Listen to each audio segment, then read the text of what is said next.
News Karnataka ಫಸ್ಟ್ಗೆ ಸ್ವಾಗತ. ಇಂದಿನ ಪ್ರಮುಖ ಸುದ್ದಿಗಳು. ನಮಸ್ಕಾರ, ನಾನು ಅಪೂರ್ವ ರಾಘವೇಂದ್ರ. ಈ ದಿನದ ಕೊರಟಗೆರೆ ನ್ಯೂಸ್. ಕೊರಟಗೆರೆ ಗುಡಿಸಲು ಸುಟ್ಟು ಹೋಗಿದ್ದ ಸ್ಥಳಕ್ಕೆ ಗೃಹ ಸಚಿವ ಡಾಕ್ಟರ್ ಜಿ ಪರಮೇಶ್ವರ್ ಭೇಟಿ ನೀಡಿ ಸ್ಥಳ ಪರಿಶೀಲನೆ. ಸುದ್ದಿ ನ್ಯೂಸ್ ಕರ್ನಾಟಕ 1ರಲ್ಲಿ ವೀಕ್ಷಿಸಿ. ಕೊರಟಗೆರೆ ತಾಲೂಕು ಚಿಂಪುಗಾನಹಳ್ಳಿಯಲ್ಲಿ ಗುಡಿಸಲು ಸುಟ್ಟ ಸ್ಥಳಕ್ಕೆ ಭೇಟಿ ನೀಡಿದ್ದ ಗೃಹ ಸಚಿವ ಡಾಕ್ಟರ್ ಜಿ ಪರಮೇಶ್ವರ್, ಶ್ರೀ ವೀರಭದ್ರ ಶಿವಾಚಾರ್ಯ ಸ್ವಾಮೀಜಿ ಸೇರಿದಂತೆ ಇನ್ನಿತರರು. ಕೊರಟಗೆರೆ ಗುಡಿಸಲು ಸುಟ್ಟು ಹೋಗಿದ್ದ ಸ್ಥಳಕ್ಕೆ ಗೃಹ ಸಚಿವ ಡಾಕ್ಟರ್ ಜಿ ಪರಮೇಶ್ವರ್ ಭೇಟಿ ನೀಡಿ ಸ್ಥಳ ಪರಿಶೀಲನೆಯನ್ನ ಮಾಡಿ ಸ್ವತಃ ಪರಿಹಾರವನ್ನ ನೀಡಿ ನೀತಿ ಸಂಹಿತೆ ಮುಗಿದ ನಂತರ ಮನೆ ನಿರ್ಮಿಸುವ ಕೊಡುವ ಭರವಸೆಯನ್ನ ನೀಡಿದರು. ತಾಲೂಕಿನ ಹೊಳವನಹಳ್ಳಿ ಹೋಬಳಿ ಚಿಂಪುಗಾನಹಳ್ಳಿಯ ಹೊರವಲಯದಲ್ಲಿ ಏಪ್ರಿಲ್ 26ರ ಮತದಾರರ ದಿನದಂದು 10 ಗುಡಿಸಲುಗಳಿಗೆ ಬೆಂಕಿ ಬಿದ್ದು ಸಂಪೂರ್ಣ ಸುಟ್ಟು ಹೋಗಿದ್ದವು. ಕ್ಷೇತ್ರದ ಶಾಸಕ ಡಾಕ್ಟರ್ ಜಿ ಪರಮೇಶ್ವರ್ ಕಲಬುರಗಿ ಪ್ರವಾಸ ಮುಗಿಸಿ ಗುಡಿಸಲು ಸುಟ್ಟ ಸ್ಥಳಕ್ಕೆ ಭೇಟಿಯನ್ನ ನೀಡಿದರು. ನಂತರ ಗುಡಿಸಲು ಸುಟ್ಟು ಪ್ರತಿಯೊಂದು ಕುಟುಂಬದ ಪಟ್ಟಿಯನ್ನ ಪಡೆದು ನೊಂದ ಕುಟುಂಬಗಳಿಗೆ ಸದ್ಯಕ್ಕೆ ಸ್ವಂತ ಪರಿಹಾರವನ್ನ ನೀಡಿದರು. ನಂತರ ಪತ್ರಕರ್ತರೊಂದಿಗೆ ಮಾತನಾಡಿ, ಈ ಸ್ಥಳದಲ್ಲಿ ಈ ಬೆಂಕಿ ಅನಾಹುತ 2ನೇ ಬಾರಿ ಆಗಿದೆ.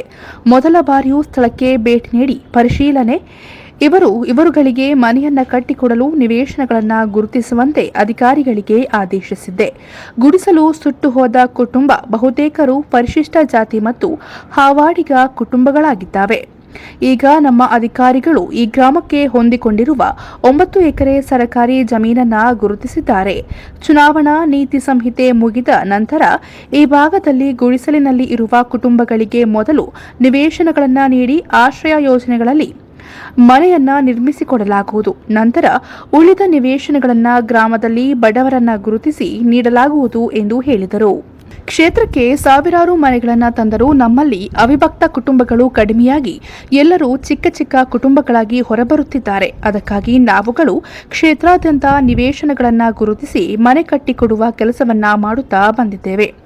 ಆದರೆ ಹಲವು ಕಡೆ ಖಾಲಿ ಇರುವ ಸರ್ಕಾರಿ ಜಮೀನುಗಳಲ್ಲಿ ಗುಡಿಸಲು ಹಾಕಿಕೊಂಡರೆ ನಿವೇಶನ ನೀಡುತ್ತಾರೆ ಎನ್ನುವ ಮನೋಭಾವ ಹಲವರಲ್ಲಿ ಬಂದಿದ್ದು, ಇದಕ್ಕೆ ಸ್ಥಳೀಯರು ಹಾಗೂ ಜನಪ್ರತಿನಿಧಿಗಳು ಜನರಿಗೆ ದಾರಿ ತಪ್ಪಿಸುವ ಕೆಲಸವನ್ನ ಮಾಡುತ್ತಿದ್ದಾರೆ ಎನ್ನುವ ಮಾತುಗಳು ಕೇಳಿಬರುತ್ತಿದ್ದು, ಇವುಗಳು ಊರ್ಜಿತವಾಗುವುದಿಲ್ಲ. ನಮ್ಮ ಅಧಿಕಾರಿಗಳು ಹಾಗೂ ನಮ್ಮ ಗ್ರಾಮ ಪಂಚಾಯಿತಿಯ ಸದಸ್ಯರು ಸ್ಥಳ ಪರಿಶೀಲನೆಯನ್ನ ಮಾಡಿ ಅರ್ಹತೆ ಉಳ್ಳವರಿಗೆ ಮಾತ್ರ ನಿವೇಶನವನ್ನ ನೀಡಲಾಗುವುದು. ಸದ್ಯಕ್ಕೆ ಗುಡಿಸಲು ಸುಟ್ಟ ಕುಟುಂಬಗಳಿಗೆ ಬದುಕಲು ತಾತ್ಕಾಲಿಕ ಸಹಾಯವನ್ನ ಮಾಡಲಾಗಿದೆ. ಈ ಕುಟುಂಬಗಳಿಗೆ ಪಾವಗಡದ ಶ್ರೀ ಜಾಪಾನಂದ ಸ್ವಾಮೀಜಿ, ಸಿದ್ದರಬೆಟ್ಟದ ಶ್ರೀ ವೀರಭದ್ರ ಶಿವಾಚಾರ್ಯ ಸ್ವಾಮೀಜಿ, ಎಲೆರಾಂಪುರದ ಡಾಕ್ಟರ್ ಹನುಮಂತನಾಥ ಸ್ವಾಮೀಜಿ, ಗುರುವನಹಳ್ಳಿ ಮಹಾಲಕ್ಷ್ಮಿ ದೇವಾಲಯ ಟ್ರಸ್ಟ್, ಕ್ಯಾಮೇನಹಳ್ಳಿ ಗ್ರಾಮ ಪಂಚಾಯಿತಿ ಸೇರಿದಂತೆ ಇನ್ನಿತರರು ಸಹಾಯವನ್ನ ಮಾಡಿದ್ದು ಅವರೆಲ್ಲರಿಗೂ ಧನ್ಯವಾದಗಳನ್ನು ತಿಳಿಸಿದರು.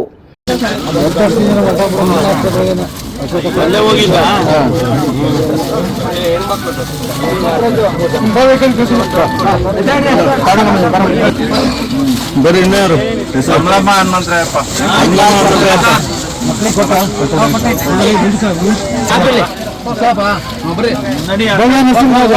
ಎಷ್ಟು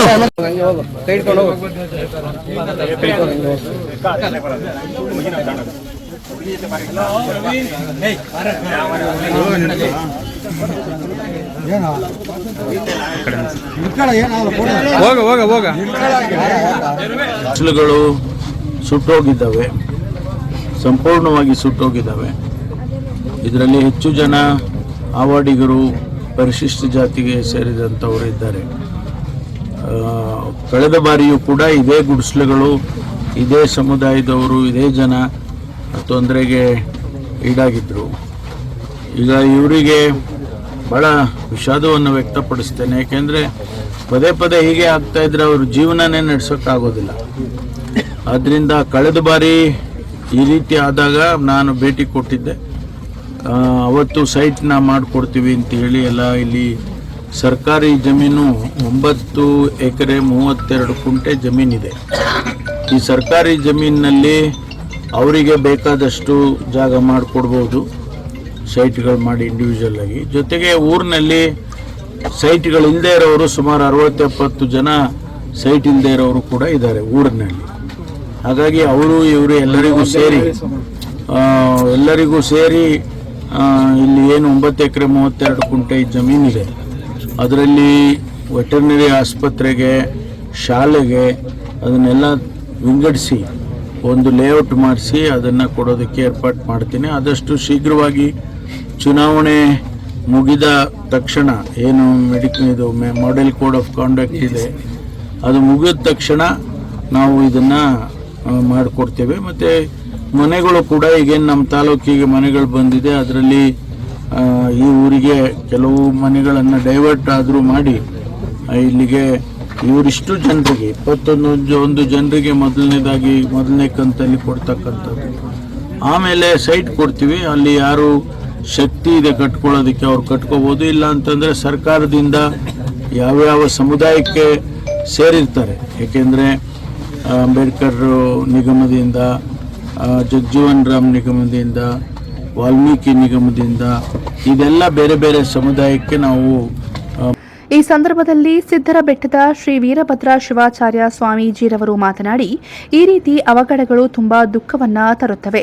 ಗುಡಿಸಲು ಸುಟ್ಟುಕೊಂಡ ಕುಟುಂಬಗಳಿಗೆ ಶ್ರೀಮಠದಿಂದ ಅಡಿಗೆ ಪಾತ್ರೆಗಳು, ಬಟ್ಟೆಗಳು, ದಿನಸಿ ಸಾಮಗ್ರಿಗಳನ್ನು ನೀಡಲಾಗಿದೆ.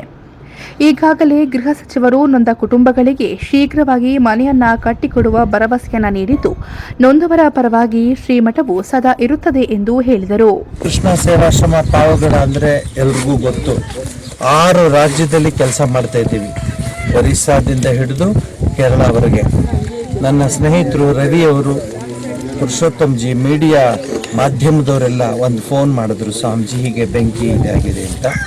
ಸದ್ಯಕ್ಕೆ ಆರಂಭ ಮಾಡಿಕೊಳ್ಳಿ ಜೀವನ. ನಾನು ನೋಡಿದೆ ಎಲ್ಲ ಒಂದೇನು ಇಲ್ಲ, ಒಂದೇನು ಉಳ್ಕೊಂಡಿಲ್ಲ, ಲಕ್ಷಾಂತರ ರೂಪಾಯಿ ಹಾಗೆ ಸುಟ್ಟೋಗ್ಬಿಟ್ಟಿದೆ.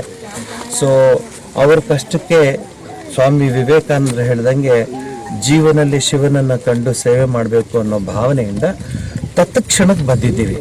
ನಾವು ಒಂದು 15 ದಿವಸಕ್ಕಾಗೋ ಅಕ್ಕಿ, ಬೇಳೆ, ಸಕ್ಕರೆ, ಗೋಧಿ ಹಿಟ್ಟು ಪ್ರತಿಯೊಂದು ಕೊಟ್ಟಿದ್ದೀವಿ. ಬಿಂದಿಗೆ, ಅಡಿಗೆ ಪಾತ್ರೆ, ಬಟ್ಟೆ, ಸೀರೆ, ಸೊಳ್ಳೆ ಪರ್ದೆ ಇತ್ಯಾದಿ ಎಲ್ಲ ಒಂದು ಫ್ಯಾಮಿಲಿಗೆ. ಮತ್ತೆ ಟಾರ್ಪಾಲ್ ಕೊಟ್ಟಿದ್ದೀವಿ ತಕ್ಷಣಕ್ಕೆ. ಆಮೇಲೆ ರಾತ್ರಿ ಸೋಲಾರ್ ಲೈಟ್ಗೆ ಎಲ್ಲ ಕೊಟ್ಟಿದ್ದೀವಿ.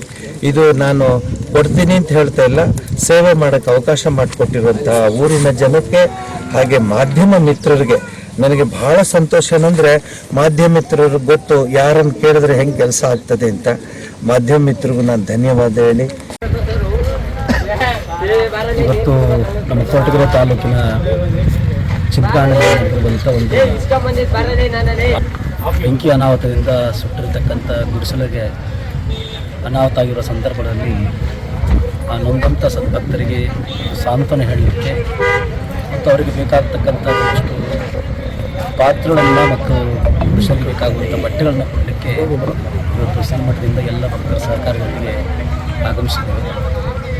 ಇಂಥ ಅವಘಡಗಳು ಅದನ್ನು ಎರಡನೇ ಬಾರಿ ಆಗಿರುವಂಥದ್ದು ಭಾಳಷ್ಟು ನೋವಿನ ಸಂಗತಿ. ಈಗಾಗಲೇ ನಮ್ಮ ಸರ್ಕಾರದ ಹೋಮ್ ಮಿನಿಸ್ಟರ್ ಆಗಿರತಕ್ಕಂಥ ಡಾಕ್ಟರ್ ಜಿ ಪರಮೇಶ್ವರ್ ಅವರು ಕೆಲವೇ ದಿನಮಾನಗಳಲ್ಲಿ ನಾವು ಅವರಿಗೆ ಸೂಕ್ತವಾಗಿರುವಂಥ ಒಂದು ಮನೆಯ ನಿವೇಶನವನ್ನು ಕಟ್ಟಿಸಿಕೊಡ್ತೀವಿ ಅನ್ನುವಂಥ ಭರವಸೆಯನ್ನು ಸಹಿತ ಈಗಾಗಲೇ ಕೊಟ್ಟು ಹೋಗಿದ್ದಾರೆ. ಈ ಥರದ ಅವಘಡಗಳಿಂದ ಭಾಳಷ್ಟು ಬಡ ಕುಟುಂಬದ ಸಂದರ್ಭದಲ್ಲಿ ಈ ಥರ ತೊಂದರೆ ಆದಾಗ ಭಾಳಷ್ಟು ನೋವನ್ನು ಅನುಭವಿಸಬೇಕಾಗುತ್ತೆ. ಯಾಕಂದರೆ ಸಣ್ಣದಾಗಿರ್ತಕ್ಕಂಥ ಗುಡಿಸಲು ಕಟ್ಟಿಕೊಂಡು ಜೀವನ ನಡೆಸುವಂಥ ಸಂದರ್ಭದಲ್ಲಿ ಈ ಥರ ಆಕಸ್ಮಿಕವಾಗಿ ಏನಾದರೂ ಬೆಂಕಿಗಳ ಅನಾಹುತ ಆದಾಗ ಮತ್ತೆ ಅವರ ಜೀವನವನ್ನು ರೂಪಿಸಿಕೊಳ್ಬೇಕಾದ್ರೆ ಮತ್ತೆ ಕೆಲವಾರು ತಿಂಗಳು ಅವರ ಜೀವನ ರೂಪಿಸಿಕೊಳ್ಳೋಕ್ಕೆ ಕಷ್ಟ ಆಗುತ್ತೆ. ಅಂಥ ಸಂದರ್ಭದಲ್ಲಿ ಆಸ್ತಿಕ ಸಂಪತ್ತರು, ಶಕ್ತಿ ಇರುವಂಥವರು ಈ ಥರ ತೊಂದರೆ ಇದ್ದಾಗ ಒಂದಿಷ್ಟು ಸಹಾಯ ಹಸ್ತವನ್ನು ಚಾಚಿ ಅವರಿಗೆ ನೆರವನ್ನು ನೀಡ್ತಕ್ಕಂಥದ್ದು ಮಾನವೀಯತೆ. ಕೊರಟಗೆರೆ ತಾಲೂಕು ಒಳನಳ್ಳಿ ಹೋಬಳಿಯ ಚಿಂಕನಹಳ್ಳಿ ಗ್ರಾಮದಲ್ಲಿ ನಿನ್ನೆ ನಡೆಯಬಾರ್ದಂಥ ಒಂದು ದುರ್ಘಟನೆ ಇವತ್ತು ನಿನ್ನೆ ಸಂಭವಿಸಿದೆ. ಸುಮಾರು 10 ಗುಡಿಸಲು ಸಂಪೂರ್ಣವಾಗಿ ಭಸ್ಮ ಆಗಿ ಯಾವುದೇ ಥರದ ಪ್ರಾಣಹಾನಿಯಾಗಿಲ್ಲ. ಸಣ್ಣ ಪುಟ್ಟ ಜಾನುವಾರುಗಳು ಕೂಡ ಒಂದಿಷ್ಟು ಸಮಸ್ಯೆಗಳಾಗಿದೆ ಅಂತೇಳಿ ಕೇಳ್ಪಟ್ಟು ಹಿಂದೆ 3 ವರ್ಷದ ಹಿಂದೆ ಕೂಡ ಇದೇ ಗ್ರಾಮದಲ್ಲಿ ಇದೇ ಜಾಗದಲ್ಲಿ ಒಂದು 4-5 ಗುಡಿಸಲು ಅವತ್ತು ಒಂದು ಭಾಗಶಃ 70% ನಾಶ ಆಗಿತ್ತು. ಇವತ್ತು 10 ಗುಡಿಸಲು ಸಂಪೂರ್ಣವಾಗಿ ಭಸ್ಮ ಆಗಿದೆ. ಹಿಂದೆ ಕೂಡ ನಾನು ಅಂದಿನ ಶಾಸಕರು ಮತ್ತು ಇವತ್ತಿನ ಗೃಹ ಸಚಿವರು ಕೂಡ ನಾನು ಹಿಂದೆ ಮಾತನಾಡಿದ್ದೆ, ಈ ಭಾಗದಲ್ಲಿ ಒಂದು ಶಾಶ್ವತ ಒಂದು ಪರಿಹಾರ ಈ ಭಾಗದ ಜನರಿಗೆ ಆಗಬೇಕು ಅಂತೇಳಿ. ನಾನು ಬೆಳಗ್ಗೆ ತಾನೇ ಸನ್ಮಾನ್ಯ ಗೃಹ ಸಚಿವರು ಡಾಕ್ಟರ್ ಜಿ ಪರಮೇಶ್ವರ್ಗೆ ಮತ್ತು ಜಿಲ್ಲಾಧಿಕಾರಿಗಳಿಗೆ ಮಾತನಾಡಿದ್ದೀನಿ. ತುರ್ತಾಗಿ ಭಾಗದ ಜನರಿಗೆ ಶಾಶ್ವತವಾಗಿರುವಂಥ ಸುವರ್ಣ ಕಲ್ಪಿಸಿಕೊಡುವಂಥ ಕೆಲಸ ಆಗಬೇಕಾಗಿದೆ. ಯಾವುದೇ ಸರ್ಕಾರ ಇರ್ಬೋದು, ಯಾವುದೇ ವ್ಯಕ್ತಿಗಳಾಗ್ಬೋದು, ಬಡವರ ಎಲ್ಲ ವರ್ಗದವರಿಗೆ ಶ್ರೇಯೋಭಿವೃದ್ಧಿ ನಾವೆಲ್ಲರೂ ಕೂಡ ಸ್ಪಂದಿಸಬೇಕಾಗ್ತದೆ. ನಾನು ನೆರಳನೆ ಮಾಧ್ಯಮ ಮುಖಾಂತರ ನೋಡಿದಾಗ ನನಗೆ ತುಂಬ ನೋವಾಯಿತು. ತಕ್ಷಣ ಬೆಳಗ್ಗೆನೇ ನಾನು ಇಲ್ಲಿರುವಂಥ ಗ್ರಾಮ ಪಂಚಾಯತ್ ಸದಸ್ಯರಿಗೆ ದೂರವಾಣಿ ಕರೆಯನ್ನು ಮಾಡಿ ಅಲ್ಲಿ ಬೇಕಾದಂಥ ಅಟ್ಲೀಸ್ಟ್ ಸ್ವಲ್ಪ ದಿನಗಳಿಗಾದರೂ ಕೂಡ ನಮ್ಮ ಮಠದಿಂದ ಏನೆಲ್ಲ ಸಹಾಯ ಮಾಡ್ಬೋದು ಅಂತ ತಿಳ್ಕೊಂಡು ಇವತ್ತು ಬಂದು ಒಂದಿಷ್ಟು ದಿನನಿತ್ಯ ಬಳಕೆಯ ಪದಾರ್ಥಗಳನ್ನು ಅವರಿಗೆ ಶ್ರೀಮಠದಿಂದ ಕೊಡೋದ್ರ ಜೊತೆಗೆ ನಾನು ಸಂಜೆ ಅಥವಾ ಬೆಳಗ್ಗೆ ನಾನು ಮತ್ತೊಮ್ಮೆ ನಾನೇ ಖುದ್ದಾಗಿ ಸನ್ಮಾನ್ಯ ಗೃಹ ಮಂತ್ರಿಗಳು ಈ ಭಾಗದ ಶಾಸಕರನ್ನ ಭೇಟಿ ಮಾಡಿ ಇಲ್ಲಿಗೆ ಶಾಶ್ವತವಾಗಿರುವಂಥ ಸೂರ್ಣ ಕಲ್ಪಿಸಬೇಕು. ಮತ್ತು ಇಲ್ಲಿ ಏನು ಗುಡಿಸ್ಲಾಕೊಂಡು ವಾಸ ಮಾಡ್ತಾರೋ ಅವರೆಲ್ಲರೂ ಕೂಡ ನಾನು ವಿನಂತಿಯನ್ನು ಮಾಡಿಕೊಳ್ತೇನೆ. ಇಲ್ಲೊಂದು ಸರ್ವೆ ಮಾಡಿ ನಿಮ್ಮ ಜಾಗವನ್ನು ಗುರುತು ಮಾಡಲಿಕ್ಕೆ ಯಾರಾದರೂ ಅಧಿಕಾರಿಗಳು ಬಂದಾಗ ಅವ್ರಿಗೆ ನೀವು ಸ್ಪಂದಿಸುವಂಥ ಕೆಲಸವನ್ನು ಮಾಡಬೇಕು. ನಿಮಗೆ ನಾನು ಗ್ಯಾರಂಟಿಯನ್ನು ಕೊಡ್ತೇನೆ. ಈ ಸಂದರ್ಭದಲ್ಲಿ ಬ್ಲಾಕ್ ಕಾಂಗ್ರೆಸ್ ಅಧ್ಯಕ್ಷರುಗಳಾದ ಕೋಡ್ಲಹಳ್ಳಿ ಅಶ್ವಥ್ ನಾರಾಯಣ್, ಅರಕೆರೆ ಶಂಕರ್, ಮುಖಂಡರುಗಳಾದ ಮಹಾಲಿಂಗಪ್ಪ, ಗ್ರಾಮ ಪಂಚಾಯಿತಿ ಅಧ್ಯಕ್ಷ ನಾಗರಾಜು, ಜಯರಾಮ್, ದೇವರಾಜು, ರಘು, ದರ್ಶನ್, ಕೆಂಪರಾಜು, ಶಿವಕುಮಾರ್ ಸೇರಿದಂತೆ ಇನ್ನಿತರರು ಈ ಸಂದರ್ಭದಲ್ಲಿ ಹಾಜರಿದ್ದರು. ನ್ಯೂಸ್ ಕರ್ನಾಟಕ 1 ವಿಶೇಷ ವರದಿ ಮುತ್ತುರಾಜ್ ಕೊರಟಗೆರೆ.